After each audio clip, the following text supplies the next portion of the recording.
이춘재를 아는 가족들 그리고 지인들은 그를 매우 내성적인 사람으로 평가했습니다. 그의 어린 시절을 보아왔던 마을 주민들도 입을 모아서 이춘재가 착하고 조용하며 대답을 잘하는 성품 좋은 아이라고 기억을 하고 있었습니다. 이춘재는 가족들에게 소심해 보이는 사람이었기 때문에 그가 처제를 살해해서 교도소에 수감됐을 때도 계획적이 아니다, 우발적인 살인이다 이런 생각들을 하고 있었다라고 이야기를 하고 있습니다. 이춘재는 초등학교 시절 동생이 익사하는 사고 때문에 큰 충격을 받은 경험이 있고요.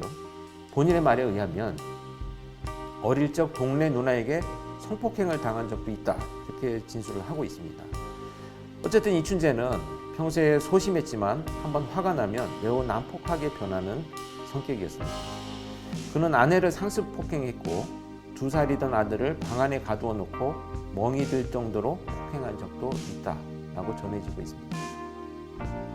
이춘재의 이런 가정폭력은 아내와 단둘이 있을 때뿐만 아니라 다른 사람이 있을 때도 계속 이어졌습니다. 말을 듣지 않는다는 이유로 아내의 온몸을 무차별 구타해서 아내는 하혈까지 했고 결국 가출했습니다.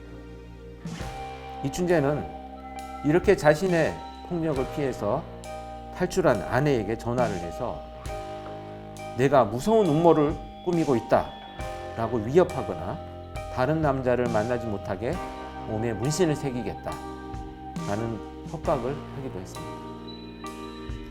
결국 처제를 살해한 이춘재는 뻔뻔스럽게도 처제의 행방을 찾는 장인과 함께 파출소에 찾아가서 직접 처제의 실종 신고를 하기도 했습니다.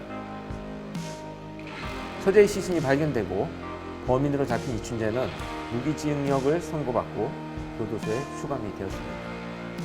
화성 연쇄살인 사건의 범인이며 자신의 처제를 살해한 그리고 여러 명의 피해자를 성폭행한 이춘재는 그 이후 교도소에서 모범수로 살아가게 됩니다. 아, 이거 진짜 이춘재 뭐 나쁜 놈이네요. 아주 태생적으로. 그 보통 우리가 사이코패스라고 이제 하잖아요. 그 이런 부류의 인간들, 이런 부류의 범죄자들.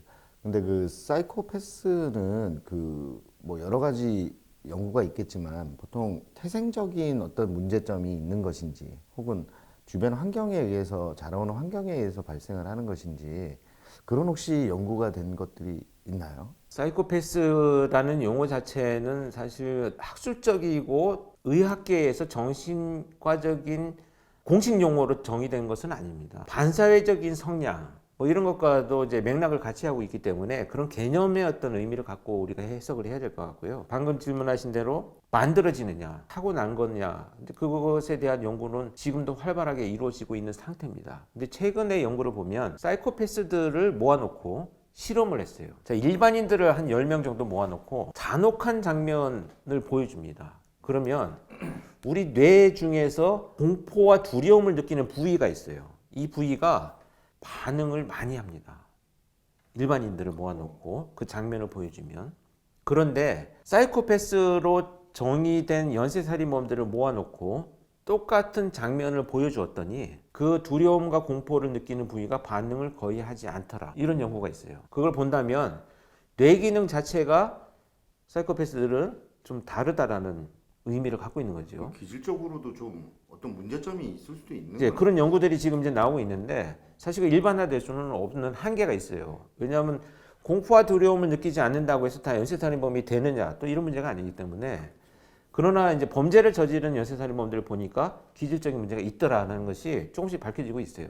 근데 모든 그런 공통된 반응 보이지 않는 자들이 다 연쇄살인을 저질렀느냐 이렇게 보기에는 또 한계가 있다는 거죠. 그래서 이것은 타고난 범죄자들이 어떤 자극이 주어졌을 때 그렇게 반응하는 것이 아니냐라고 하는 사회심리학적인 측면에서의 분석들이 오히려 더 지금 많이 대두가 되고 있는 그런 상황입니다. 보면 볼수록 점점 흥미로워지는 것들이 많이 있네요. 이게 사이코패스들 저희 연구가 많이 되죠. 하다 보니까.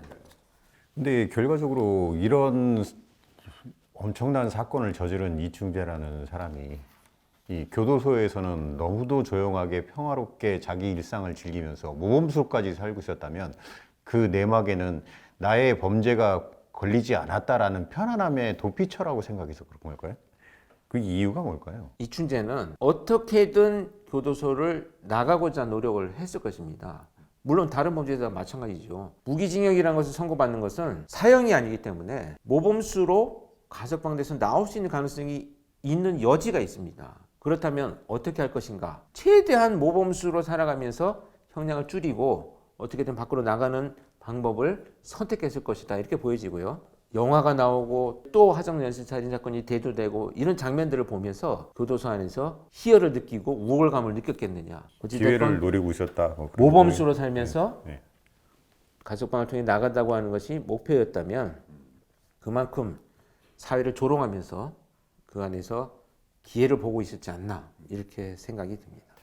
이춘조의 과거를 돌이켜보면 어릴 적 동생이 익사한 사고를 겪었거나 뭐 본인 주장이라 확인할 수는 없지만 뭐 동네 누나한테 성폭행을 당한 그런 아픔이 있다. 그래서 그러한 것이 사실이라면 이춘조의 성격 형성이나 아니면 범죄에 영향을 미쳤을 거라 그렇게 생각하십니까? 영향을 주는 요인들은 굉장히 많기 때문에 이런 요인들이 반드시 영향을 줬다 이렇게 볼 수는 없어요. 중요한 것은 어떤 개인은 이런 자극이 있을 때 굉장히 심각하게 받아들이는 성향을 애초에 갖고 있었을 수 있고 또 이런 자극들이 있을 때 주변 사람들, 가족이나 또 다른 사람들을 통해서 그것을 충분히 극복해 나갈 수 있는 어떤 과정이 있었다면 극복이 되었겠죠. 근데 그렇지 못한 상태로 계속 지속된 것이 이 이춘재의 이런 잔혹함을 형성하는 데 영향을 주었다 이렇게 보여지고요. 한 가지 흥미로운 것 중에 하나는 지금 정남규나 유영철, 강호순 이런 그 모두가 알고 있는 연쇄살인범들이 성장기에 이런 성추행의 피해자 또 끔찍한 가족의 죽음을 목격한 경험 또 굉장히 중요한 어떤 대상과의 이별 그러니까 뭐 자기 어머니로부터 버려졌다든지 또는 뭐 이런 그 대상을 상실한 그런 경험들을 했다는 것이거든요.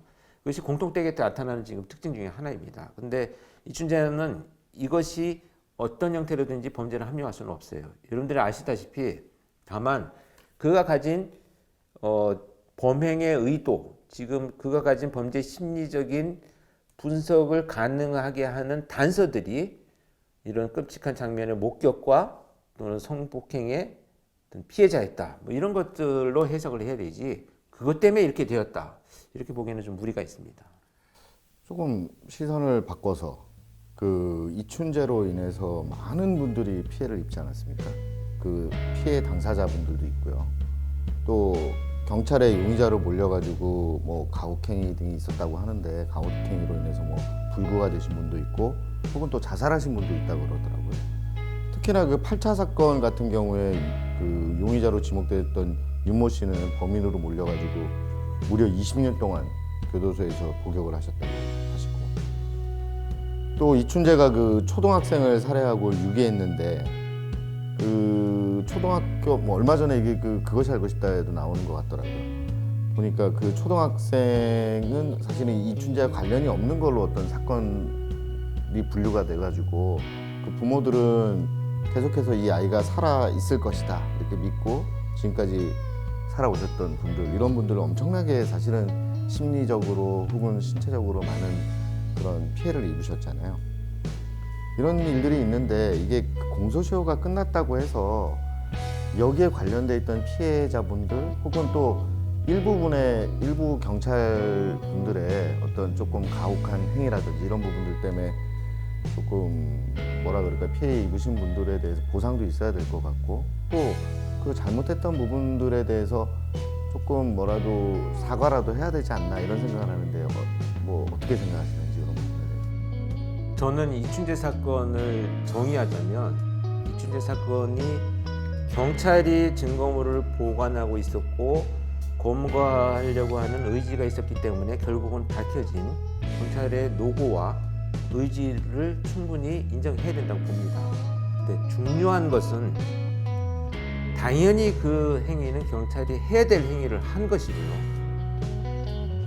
이춘재 사건에 대한 우리 사회에서의 관점은 과학이 발전해서 DNA로 이춘재를 밝힌 것이 중요한 것이 아니고 그 과정에서 어떤 일들이 벌어졌는가, 사회 또는 국가기관, 수사를 해야 되는 국가기관이 어떤 일들을 해왔는가를 정확하게 밝히는 것이 더 큰 의미가 있다, 이렇게 생각합니다. 그래서 다시 말씀드리면 8차 사건이 일어날 수밖에 없었던 그 과정을 명백히 밝혀야 되고요. 경찰, 그 다음에 수사를 지휘한 검사, 법정에서 마지막 오판을 한 판사까지 왜 그런 과정들이 있었는지를 낱낱이 다시 공개를 해서 다시는 반복되지 않아야 되겠다고 하는 자기 성찰이 이루어져야 된다, 이렇게 생각합니다. 두 번째, 초등학생 살인 사건에서 보여준 경찰의 수사 방식은 당연히 지탄을 받아야 됩니다.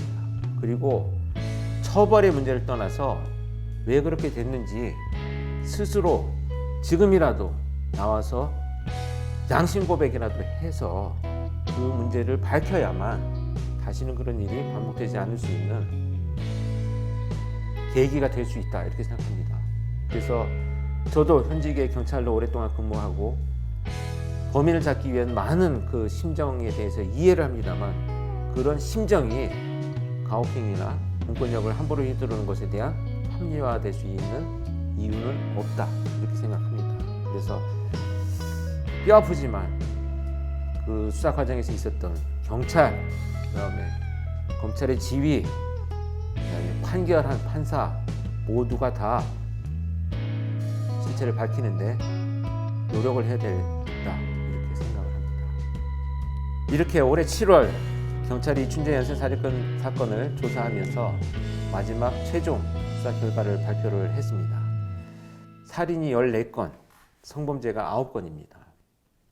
이춘재는 자신이 34건의 범죄를 저질렀다고 했지만 이 34건의 성범죄를 다 증거로 밝혀지지를 않았습니다. 물론 피해자들이 이제 와서 피해 사실을 진술하지 않겠다라고 거부하는 이유로 혐의가 입증되지 않았다는 것이 수사팀의 이야기입니다. 그만큼 피해자들은 평생을 고통 속에서 살아왔고 또 앞으로도 고통 속에서 살아가지 않나 하는 생각을 합니다. 다시 한번 당시 피해를 입은 피해자들, 그다음에 그 가족들, 그리고 우리 사회에서 그 이춘재 사건을 통해서 가슴 아파했던 많은 사회 구성원들의 심정을 우리는 잊지 말아야 되겠습니다. 자, 다음 시간에 또 그들은 왜 연쇄살인범이 되었나 3부를 준비해서 찾아뵙도록 하겠습니다. 고맙습니다.